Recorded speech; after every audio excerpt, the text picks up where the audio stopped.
नमस्कार, आदाब, सत श्री अकाल, अस्सलाम वालेकुम। मैं हूं मोहम्मद अहमद काज़मी, लेकर आया हूं आपका पसंदीदा कार्यक्रम आपके रूबरू। अपने दर्शकों के सामने हम बहुत से इश्यूज को बारीकी से समझने समझाने के लिए कुछ बड़े जानकार लोगों से आपकी मुलाकात हम कराते हैं। अभी जो फरवरी में दिल्ली में फसादात हुए, जिन्हें फसादात कहा गया, लेकिन एक तरफा हमले थे, जिसमें एक बहुत बड़ा नुकसान हुआ, बड़ी तादाद में लोग मारे गए। मुसलमानों के खिलाफ हमले थे। ये बहुत ही खुल करके कई तरह से सामने आ चुका था। अब मीडिया में ये बात आनी शुरू हो गई है कि कानूनी चाराजोई हुई और उसमें आरएसएस के कुछ लोगों को गिरफ्तार किया गया है। ये एक बड़ी खबर है जिसको हमारा नेशनल मीडिया या गोदी मीडिया नहीं दिखाएगा। हम कोशिश कर रहे हैं कि इसके नजदीक आपको लेकर के चलें। मैं इस कार्यक्रम में हमारे खास मेहमान हैं जनाब महमूद प्राचा साहब, जाने माने वकील हैं, सोशल एक्टिविस्ट हैं और इस किस्म के कामों में बहुत बढ़ चढ़ करके हिस्सा लेते हैं, कानूनी मदद देते हैं उन जो विक्टिम्स होते हैं उनको, वो किसी भी मजहब के हों। ये एक गैर मामूली काम है, इंसाफ दिलाना एक बहुत बड़ा काम है। महमूद प्राचा साहब, वेलकम है आपका मीडिया स्टार वर्ल्ड में। आप ये बताइए कि ये फरवरी में जो दिल्ली नॉर्थ ईस्ट में हुआ, इसके बाद में आरएसएस के लोगों की गिरफ्तारी शुरू हुई है और ये ऐसे वक्त में है जब सेंट्रल गवर्नमेंट और स्टेट गवर्नमेंट अक्सर उनका जो जो रुझान है वो दूसरी तरफ है और बाकायदा कई लीडर्स को भड़काऊ भाषण देते हुए सामने रहे हैं और उनके खिलाफ कोई कार्रवाई नहीं हुई। लेकिन आरएसएस के लोगों के खिलाफ कार्रवाई और उनको जेल तक पहुंचाना वो कैसे हुआ, कैसे मुमकिन हुआ, जबकि दिल्ली पुलिस का रुख बहुत से मामलात में हमारे सामने है। ये कैसे मुमकिन हो सका? देखिए, मुमकिन तो बाबा साहब डॉक्टर भीमराव अंबेडकर ने जो संविधान बनाया है और जो उसके तहत कानून बने हैं उसके इस्तेमाल से ही हुआ और उसके सही इस्तेमाल से हुआ, अगर हम उसको सही लफ्ज़ों में कहें। और जो भी वीकर सेक्शंस हैं वो हमारे देश में बाबा साहब के संविधान का और उसके कानूनों का अपनी क़यादत की वजह से या अपनी दूसरी मजबूरियों की वजह से उसका सही इस्तेमाल नहीं कर पाते हैं। ये एक सबसे बड़ी वजह रही है। तो जब भी संविधान का सही से प्रयोग होगा, उसका इस्तेमाल होगा, तो टाइम ज़रूर लगता है, क्योंकि हमारे यहाँ पूरा भ्रष्टाचार व्याप्त है। पूरे जो समाज में भ्रष्टाचार सबसे ज़्यादा व्याप्त है हमारे देश में, और जो एक मनुवादी मानसिकता के लोग ज़्यादातर बैठे हुए हैं पदों पे, उसकी वजह से भी न्याय मिलना जो SC ST OBC और माइनॉरिटीज़ के लोग हैं उनको बहुत ज़्यादा मुश्किल होता है और नामुमकिन के हालात तक पहुंच चुके हैं। लेकिन अगर कोई भी संगठन या व्यक्ति अपनी ताकत लगा के और मेहनत करके, और इसमें बहुत कठिनाइयाँ आती हैं, मुश्किलें आती हैं, धमकियाँ मिलती हैं, दबाव आते हैं, जान से मारने तक की धमकियाँ मिलती हैं और झूठे केसों में फंसाने की धमकियाँ मिलती हैं। तो भ्रष्टाचारी जो अफसर हैं वो तरह तरह की धमकियाँ देते हैं, जो संगठन है मनुवादी वो भी धमकियाँ देते हैं। तो लेकिन अगर फिर भी कोई काम करे तो मेहनत तो लगती है, टाइम तो लगता है, लेकिन होता ज़रूर है। ये जो ये हमले हुए हैं जो एक बड़ी साजिश के तहत हुए थे, और वो साजिश थी किसी भी प्रकार से जो संविधान बचाने का जो एक कैंपेन चल रहा था पूरे देश में, जो बावजूद इसके कि सरकार ने, मनुवादी सरकार ने पूरी ताकत लगा ली दमन की अपने भ्रष्ट अधिकारियों के द्वारा, फिर भी वो किसी सूरत में नहीं रुक रहा था। तो तब ये कपिल मिश्रा और आरएसएस के दूसरे लोगों ने जाके वहां पे पुलिस के भ्रष्ट अधिकारियों की मदद से वहां पे हमले करवाए, और ये हमले जो हैं जानबूझ के ऐसा समय चुना गया जो एक विदेशी प्रेसिडेंट थे अमेरिका के, वो आए हुए थे। इसमें बीजेपी की अंदर की जो प्रधानमंत्री बनने की जो एक रेस चल रही है इंटरनल, उसका भी रोल था कि वो टाइम चुना गया जब ट्रंप साहब की विजिट थी। और दूसरा ये तो था ही कि ये संविधान बचाने की मुहिम को किसी भी तरीके से नाकाम करना है। उसी के सिलसिले में ये हमले कराए गए, जिसमें वेस्टर्न यूपी से बीजेपी के बड़े बड़े लीडर्स, आरएसएस के बड़े बड़े लीडर्स जो हैं, उनके आरएसएस के कार्डर्स और उनके जो दूसरे गुंडे थे वो आए, उन्होंने हमले किए, पुलिस की मदद से किए, जो भ्रष्ट अधिकारी हैं उनकी। ये बातें सबको साफ साफ तौर पे नजर आई। लेकिन इस सब चीजों के दौरान भी अगर कोई भी ईमानदार अफसर मिल जाता है तो उसका नतीजा यही होता है, जैसे इस एक केस में हुआ 15-16 से भी ज्यादा। क्योंकि इस केस में क्या हुआ था कि एफआईआर पुलिस ने दर्ज नहीं की थी और गलत एफआईआर दर्ज की थी इस केस में भी, कि किसी का नाम लिए बगैर एफआईआर कराने की सारी साजिश के तहत पुलिस ने ऐसे सैकड़ों एफआईआर की हैं जिसमें कंप्लेनेंट्स थे, मुस्लिम कंप्लेनेंट्स थे, वो बता रहे थे कि इन लोगों ने मारा है हमें, लेकिन क्योंकि वो आरएसएस से संबंधित थे या बीजेपी से संबंधित लोग थे तो पुलिस ने उनकी एफआईआर नहीं की और ये कहा कि अगर तुम नामजद एफआईआर कराओगे तो हम तुम्हारे खिलाफ भी उल्टा मुकदमा बना देंगे और तुम अगर बगैर नाम के एफआईआर कराना चाहते हो तो हम एफआईआर कर देंगे, कम से कम तुम्हें जो कंपनसेशन मिल रही है वो मिल जाएगी। तो इस तरीके का रवैया पुलिस ने रखा। इस केस में भी ऐसे हुआ था, जो बेटे ने अपने बाप की गोली मार के हत्या होते हुए अपनी आंखों से देखा, साथ साथ ही था, उसने पुलिस ने वैसे ही एफआईआर कर दी बगैर नाम के। डॉक्टर भी मिले हुए उसमें जीटीबी हॉस्पिटल के, ये भी इस केस की बहुत बड़ी एक जो निकल के आ रही है बात, इसमें जीटीबी हॉस्पिटल के डॉक्टर्स भी इन्वॉल्व हैं पुलिस के साथ। उन्होंने भी जो पेशेंट्स आए उनको धमकियां दी कि आप जो अपनी हिस्ट्री लिखवा रहे हो, मेडिकल हिस्ट्री, उसमें लोगों के नाम मत लो। ये हमारे देश की राजधानी में जीटीबी हॉस्पिटल में हुआ है।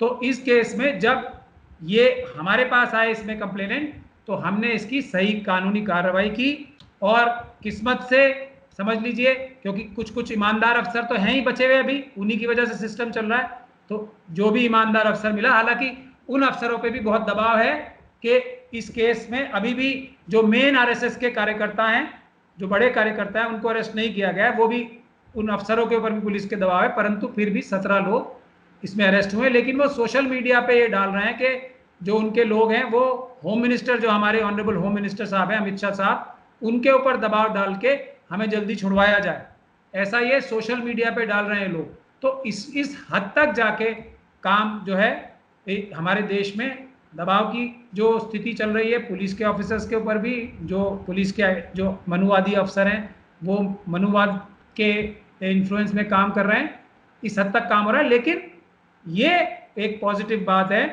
कि इस सब सिस्टम की खराबियों के बावजूद भी बाबा साहब का संविधान अगर ठीक से इस्तेमाल किया जाए तो न्याय होने की उम्मीद बाकी है।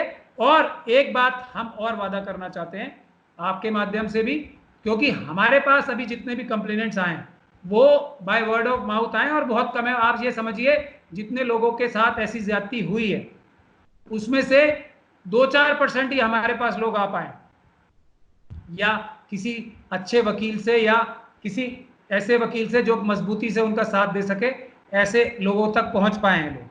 तो एक इसमें सबसे बड़ी कमी ये भी है कि लोगों को पता नहीं है कि, क्योंकि लोग तो निराश हो जाते हैं कि पुलिस भगा देती है, जब जो बचाने वाले ये रक्षा की भक्षक बन जाए तो क्या रहेगा। तो आपके माध्यम से हम ये भी कहना चाहते हैं, ऐसे कोई भी केसेस, अभी ज्यादातर केसेस ऐसे पड़े हुए हैं जिसमें पुलिस ने नामजद एफआईआर नहीं की है और पुलिस ने उल्टा धमकाया है, तो ऐसे सभी लोग हमारे पास भी आए या कोई अच्छा मजबूत वकील करें। और भारत के संविधान में और कानून में ताकत है कि प्राइवेट कंप्लेंट करके भी उनके जो नुकसानात हुए हैं, जो उनके साथ ज्यादतियां हो रही हैं, उसमें अगर पुलिस साथ ना दे तो कोर्ट के माध्यम से भी ये होता है। तो ऐसा सारे लोगों से मेरी गुजारिश है, जिसने भी जो चीजें देखी हैं वो बिल्कुल ना घबराएं। हम लोग कानून की मदद से उनको हिफाजत भी दिलवाएंगे, प्रोटेक्शन दिलवाएंगे, पुलिस प्रोटेक्शन सब काम कराएंगे। तो इसमें आगे आए, क्योंकि ये देश का सवाल है हमारे। अगर इस प्रकार के अन्याय बढ़ते रहेंगे तो SC ST OBC के साथ न्याय नहीं हो पाएगा, माइनॉरिटीज के साथ कभी। तो आगे आने वाले भी लोगों को एक इबरत रहेगी, एक वो रहेगा कि अगर इस प्रकार के काम करें तो चाहे पुलिस उनका साथ दे रही हो, चाहे वो देश में जो अभी रूलिंग पार्टी है वो उनके साथ हो, तब भी वो कानून के लंबे हाथों से नहीं बचेंगे। ये मैसेज जाना देश में बहुत जरूरी है। इसलिए हम गुजारिश करते हैं सब लोग हमारे पास आए या किसी अच्छे वकील के पास जाएं जो इस लड़ाई को कानूनी तौर पे मजबूती से लड़े। अच्छा प्राचा साहब, बहुत से वकील भी ऐसे हैं कुछ जगहों पर जिनके बारे में ये बड़ा शक होता है कि पता नहीं चलता कि वो दूसरी तरफ के लिए काम करना शुरू कर देते हैं।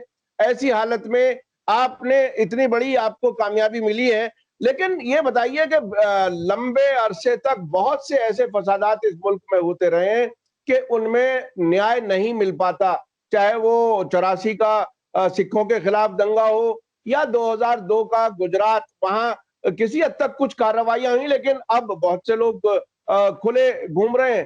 तो ऐसी हालत में मैंने आपको देखा है, उस दौरान भी जब दिल्ली में फसादात हुए तो आपके ऑफिस में मुसलसल दिन रात एविडेंसेस इकट्ठे करने के लिए विक्टिम्स से मिलने का सिलसिला शुरू हो गया।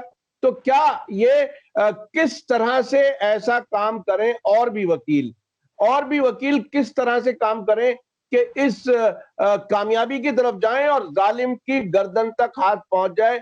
आखिर क्या हो, कैसे हो, क्या किया जाए? जाहिर है आप अकेले हैं, कितने लोगों के लिए आप करेंगे आपके साथ, और यानी आप किस तरह से और लोगों को कहेंगे कि वो क्या करें ऐसा ताकि सबको इंसाफ मिल सके? देखिए, इसमें सबसे बड़ा मूल मंत्र तो यह है कि आदमी का, एक तो जो मुस्लिम है उसका ईमान पक्का होना चाहिए। पहली शर्त तो यही है। अगर वो किसी और मजहब का मानने वाला भी है तो उसका ईमान होना चाहिए इंसाफ करने के लिए, चाहे वो किसी भी मजहब को बिलोंग करता हो, किसी भी कम्युनिटी को बिलोंग करता हो। यदि वो किसी भी व्यक्ति में इंसाफ के लिए लड़ने का जज्बा होगा किसी भी हद तक जाके, तो मैं समझता हूं एक ड्रामेटिक चेंज आएगा।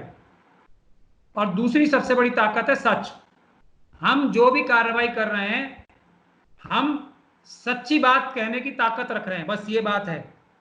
आजकल का जो माहौल बन रहा है, और पहले भी ऐसा माहौल बना दिया जाता था, एक एटमॉस्फेयर क्रिएट कर दिया जाता था, जैसे सिखों के खिलाफ एक एटमॉस्फेयर क्रिएट करके उनके साथ ज्यादतियां हुई 84 में, या मुसलमानों के खिलाफ एक एटमॉस्फेयर तैयार कर दिया जाता है और उसके बाद ज्यादतियां होती हैं, या एससी कम्युनिटी के साथ और एसटी कम्युनिटीज के साथ एक माहौल तैयार करा देते हैं पहले, उसके बाद उनके ऊपर हमले करते हैं और उन्हें मारते हैं, पीटते हैं, उनके साथ उनकी सब तरीके से बेइज्जती और बेहुरमती होती है। तो उस सच का माहौल इतना ज्यादा बन जाता है, झूठ का रादर, कि लोग चाह के भी सच बोलने की हिम्मत नहीं जुटा पाते, क्योंकि सच बोलने वाली आवाजें एक आधी रह जाती हैं। ऐसा माहौल तैयार करा दिया जाता है। तो एकदम सच्चा, जो प्योर सच है, उसको बोलने की ताकत है दूसरा हमारा सबसे बड़ा औजार। तो पहले तो आदमी को बहादुर होना चाहिए इंसाफ के लिए लड़ने के लिए, दूसरा सच बोलने की ताकत होनी चाहिए। भले ही पूरी दुनिया बोल रही है और वो झूठ हो, तो उसके खिलाफ आवाज उठाने की ताकत होनी चाहिए। आप दिल्ली दंगों में भी आप देख लीजिए, जैसे गुजरात के दंगों में या 84 के दंगों में भी किसी ना किसी तरीके से, दंगे कहना उसको गलत है, हमलों में जो सिखों के ऊपर हुए, या दलितों के ऊपर जो हमले होते हैं, या मुसलमानों के ऊपर जो हमले होते हैं, या मॉब लिंचिंग्स भी होती हैं, तो उसमें कहीं ना कहीं जिसको मारा जा रहा है उसको ही दोषी भी ठहराया जाता है साथ पे, चाहे वो सिखों के साथ हो, या SC STs के साथ हो, या मुसलमानों के या क्रिश्चियंस के साथ हो, या बुद्धिस्ट के साथ हो। तो मॉब लिंचिंग करते टाइम बोलेंगे, जस्टिफाई करेंगे, जी इस दलित व्यक्ति ने तो चोरी की थी, तो हम पुलिस के पास नहीं देंगे, उसे यहीं मार देंगे हम, ये जस्टिफिकेशन है। तो ये जो काम है ना, उसके खिलाफ आवाज उठाने के लिए सच्चाई, एकदम साफ सुथरी सच्चाई, प्योर अनअडल्टरेटेड, जैसे सिखिज्म में है ना खालसा, खालिस सच्चाई बोलने की ताकत होनी चाहिए। जैसे इस केस में हमने क्या माहौल तैयार किया हमारे देश की मीडिया ने, कि ये जो है, जो हमले किए, लड़ाई झगड़ा किया, वो मुस्लिम कम्युनिटी ने किया, ये CA NRC के प्रोटेस्ट वालों ने किया। हमने और उन लोगों ने सारे सबूत इकट्ठे करके, इम्पेकेबल सबूत सच्चाई के, जो कि मौजूद भी थे सोशल मीडिया पे, दूसरी जगह, उनको सबको एक जगह इकट्ठा किया। 1 2 4 5 ईमानदार अफसर जो मिलेंगे उनके सहारे से, नहीं तो कोर्ट के सहारे से, हम लोग इन सभी दोषियों को सजा दिलवाएंगे। इसको गुजरात नहीं बनने देंगे और 84 वाली दिल्ली नहीं बनने देंगे इसे ये हम वादा कर रहे हैं। तो जो भी लोग हैं, सच्चाई बोलने से ना डरें, सामने आए। सच्चाई की राह थोड़ी लंबी होती है, जैसे इसमें भी हमें टाइम लगा, ये RSS को लोगों को अरेस्ट कराने में थोड़ा टाइम तो लगा, लेकिन हुए। और अभी बाकी भी लोग भी, बड़े बड़े लोग जो नाम आ रहे हैं ना इसमें, जो बड़े बड़े देश के नाम आ रहे हैं, वो सब लोग अरेस्ट होंगे इसमें, पुलिस के बड़े बड़े ऑफिसर अरेस्ट होंगे इस केस में, क्योंकि सच्चाई है वो। वो सबूत है हमारे पास। उन सबूतों और सच्चाई की बुनियाद पे पुलिस के लोग भी अरेस्ट होंगे और बीजेपी और आरएसएस के बड़े बड़े लोग इसमें अरेस्ट होंगे, क्योंकि उन्होंने देश का कानून तोड़ा है, देश में ज्यादती की है, संविधान तोड़ा। अच्छा प्राचा साहब, आपने ये बहुत बड़ी बात कही कि पुलिस अफसर भी गिरफ्तार होंगे, उन्हें भी जेल जाना होगा, और उनके जो बीजेपी के लीडर्स जो बड़े जो मुसलसल इसके पीछे थे उनको भी जेल में जाना होगा। लेकिन आपने एक बात बीच में कही कि धमकियां भी आती हैं, परेशान भी किया जाता है। क्या इस किस्म के कुछ सिचुएशन आपके साथ हुई है कभी? क्या कोई डायरेक्ट आपको टारगेट करने की कोशिश की है? मेरे साथ तो ये ये थोड़ा सा रोजमर्रा का है। ये थोड़ा सा पर्सनल सवाल है, लेकिन लोगों को जानना जरूरी है कि ये आखिर आप में इतनी हिम्मत कहां से आती है और धमकी में आप क्यों नहीं आते? देखिए, इस बात के तो आप पर्सनल गवाह भी हैं कि मुझे किस तरह की और कहां से धमकियां आती हैं और किस किस तरह के दबाव पड़ते हैं मुझ पे, मेरे ऊपर। तो ये रोजमर्रा का काम है। लेकिन मैंने पहले ही बात कही, अगर कोई मुसलमान है और वो ईमान रखता है तो डर से उसका ताल्लुक नहीं होता, ना डर ना लालच। मुझे यहां तक के मैसेजेस दिए जाते हैं। अब देखिए, अभी लेटेस्ट केस में हमारे एक मित्र को एक पुलिस वाले ने आके अप्रोच किया, हमारे एक एससी कम्युनिटी के मित्र को। सिर्फ जान से मारने की धमकियां रोज आ रही हैं केस में, इसी केस में फंसाने की धमकियां भी रोज दे रहे हैं मुझे पुलिस वाले भी, और इनडायरेक्टली हमारे जो दोस्त यार हैं वो भी दे रहे हैं कि आपको ही इस केस में फंसा दिया जाएगा। ये भी कहा जा रहा है कि आपको मार दिया जाएगा। अब हद हो गई है, किसी दिन भी आपको गोली लग सकती है, ये भी कहा जा रहा है। और मेरे लिए अभी एक हमारे एससी मित्र हैं, उनका हमने एक बहुत इंपॉर्टेंट केस में वो डाला, केस डाला हुआ है हाई कोर्ट में, अब सुप्रीम कोर्ट में भी जाएंगे। तो एक सीनियर पुलिस ऑफिसर आके उनको क्या कह रहे हैं कि प्राचा साहब को वकील हटा दो, क्योंकि जजेस नाराज रहते हैं इनसे। तो उन्होंने पूछा, भाई प्राचा साहब क्या कोई अच्छे वकील नहीं है? नहीं, वकील बहुत अच्छे हैं, लेकिन जज इनसे नाराज हैं, इनको वकील हटा दो तो तुम्हें रिलीफ मिलेगी। यही काम ये जो दिल्ली में जो आरएसएस के लोगों ने पुलिस से मिलके जो ये हमले कराए हैं मुस्लिम कम्युनिटी पे, हमारे बहुत सारे क्लाइंट्स को अब पूरी ताकत पुलिस इस काम पे लगा रही है कि प्राचा साहब को वकील हटा दो। आप तो इस बात को सबसे ज्यादा अच्छी तरीके से समझेंगे, क्योंकि आपके साथ भी ये गुजरी है।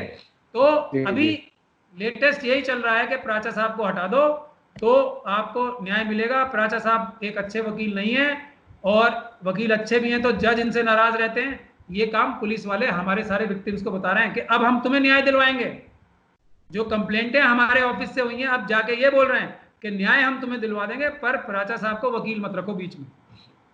अच्छा, अदालतों के बारे में जी जी आप अपनी बात पूरी करें। ईमान है तो मैं अल्हम्दुलिल्लाह मुसलमान हूं, और थोड़ा बहुत ईमान की जज्बा मेरे अंदर है।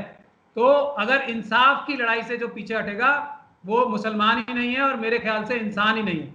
तो इंसाफ के लिए अगर जान भी जाएगी तो मैं तो इस तरफ कभी सोचता ही नहीं हूँ। ये तो मेरा, आप ये समझिए जैसे मैं रोज खाना खाता हूँ, पानी पीता हूँ, उस तरीके से रोज धमकियां भी आती हैं, रोज लालच भी आते हैं, और रोज नुकसानात भी किए जाते हैं। एक्चुअली भी मेरा बहुत नुकसानात किए जाते हैं, लेकिन मुझे जो असली फायदा है, काज़मी साहब आप भी अल्हम्दुलिल्लाह मुसलमान है, असली फायदा तो हमें दूसरी दुनिया का देखना है कि हम रोज़े आखिरत को जाके क्या सुरखरू होने की शक्ल में होंगे या नहीं, क्या हम जाके कोई जवाब दे पाएंगे कि हमने इंसाफ के लिए, जो कमज़ोर लोग हैं उनके लिए कुछ काम किया।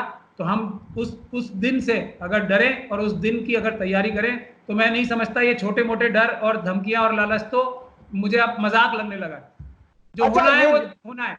अगर मैं जेल भी जाऊंगा या ऊपर भी जाऊंगा तो मेरा सर ऊपर रहना चाहिए, सर नहीं झुकना चाहिए किसी के आगे भी नाजायज। ये मैं अल्लाह ताला से दुआ करता हूं। अच्छा, आपके इन सब बातों से हर एक को मैं समझता हूँ हिम्मत मिलती है। मैंने भी इसके लिए आपसे खुद बुलवाने के लिए सवाल किया।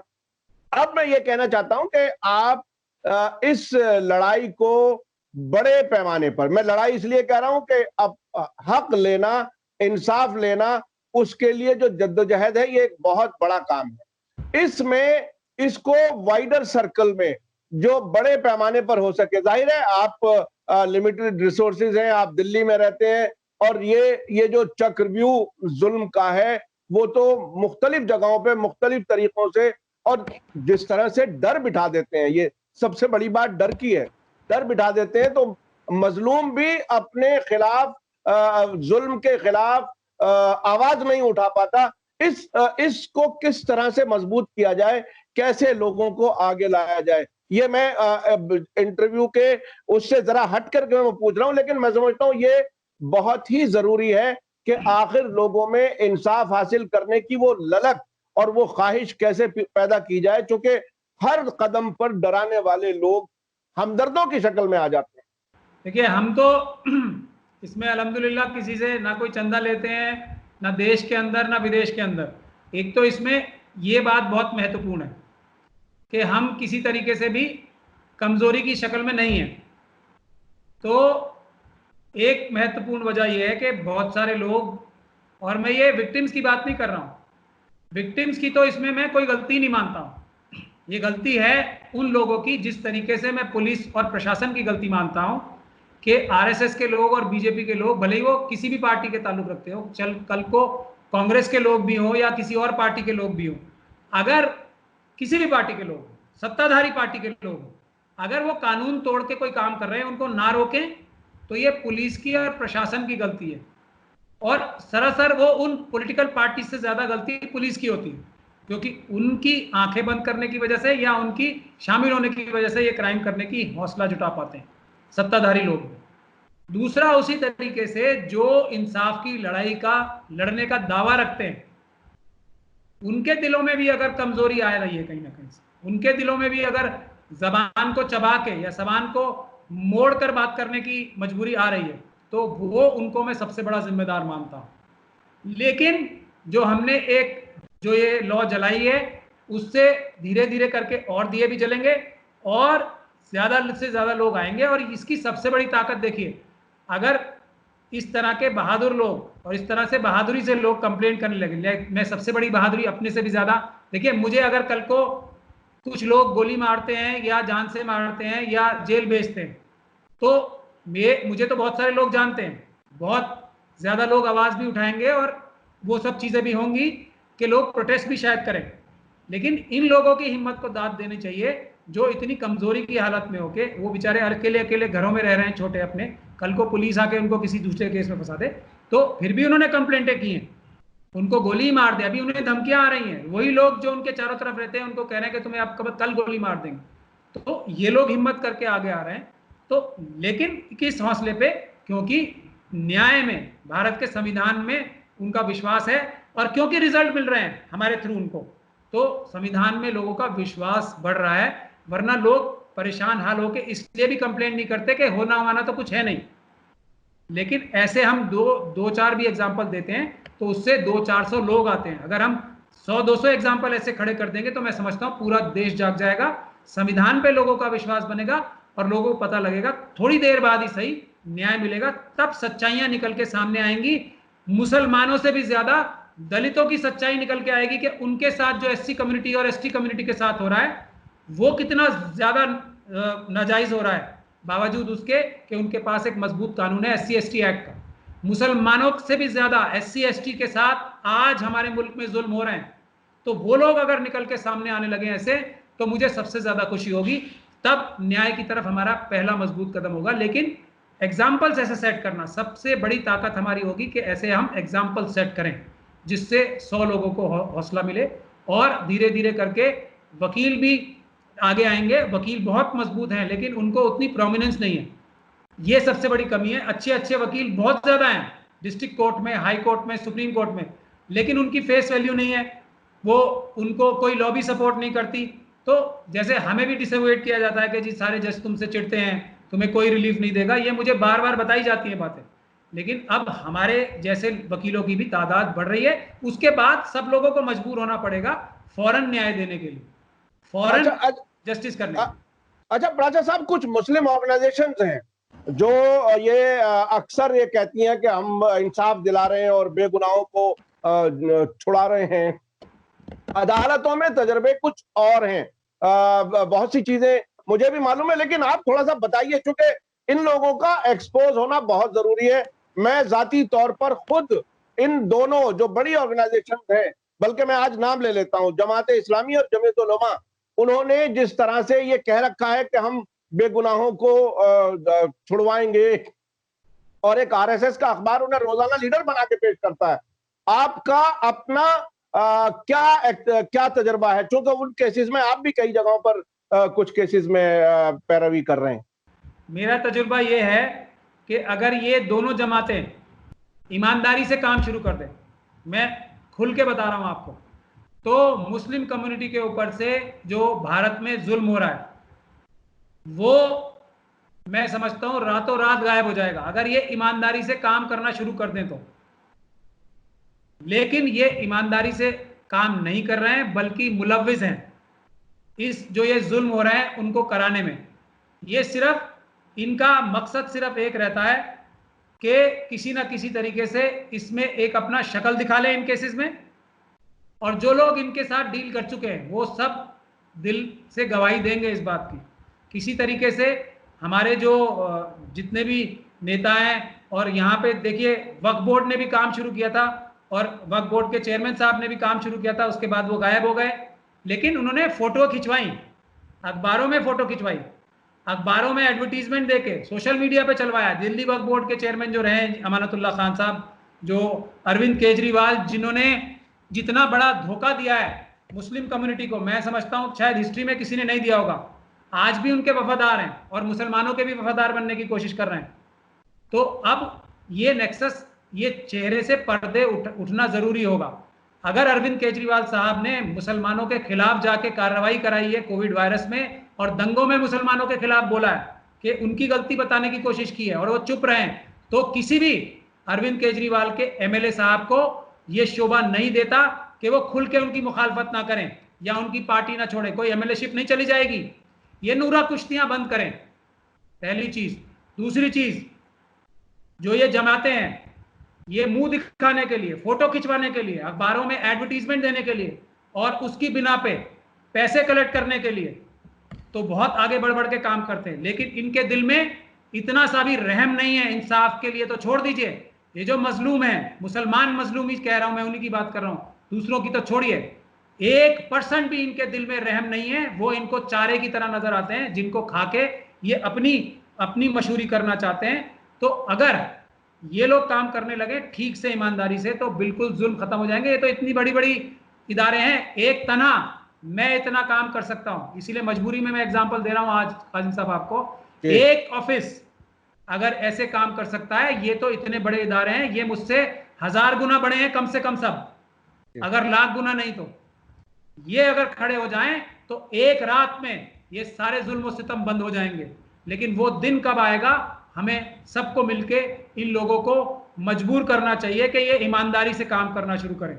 और एग्जाम्पल दे मेरा कि ये एक अकेला आदमी बगैर किसी से एक भी पैसा लिए अगर इतना कर सकता है, तो आप लोग तो चंदे भी इकट्ठे कर रहे हो, आप लोगों के पास तो ब्लैक कैट की सिक्योरिटीज भी मौजूद हैं, आप लोगों के पास तो अलग अलग पॉलिटिकल पार्टी से सपोर्ट मौजूद है, आप लोग एमपी रहे हो, आप लोग एमएलए रहे हो, क्या क्या रहे हो। मैं क्या हूं, मैं क्या रहा हूं? कुछ नहीं, सिर्फ एक अदना सा वकील। जब एक आदमी इतना कर सकता है तो ये इतनी बड़ी बड़ी शख्सियतें हैं, ये मुझसे 1 लाख गुना ज्यादा काम कर सकते हैं एक रात में। यही टेस्ट केस है। अगर हमारी कम्युनिटी इन लोगों को मजबूर नहीं करेगी, मैं ये नहीं कह रहा इन्हें हटा दो, लेकिन इन सभी लीडर्स को, इतनी बड़ी बड़ी तंजीमें, इनको खराब करना, अगर इनको हम कमजोर करेंगे तो वो भी मुनासिब नहीं है। ये हमारे बुजुर्गों की अमानतें हैं जिन पे ये आज बैठे हैं, ये कोई इनका अपना हक नहीं है। हमारे बुजुर्गों की कुर्बानियों की जो समझे आप, उनकी कुर्बानियों की जो एक तरह से वो है, जो ये मनसबे बनी है, हमारे बुजुर्गों की कुर्बानियों से मनसबे बनी है, ये उनके ऊपर ये चढ़ के बैठे हैं।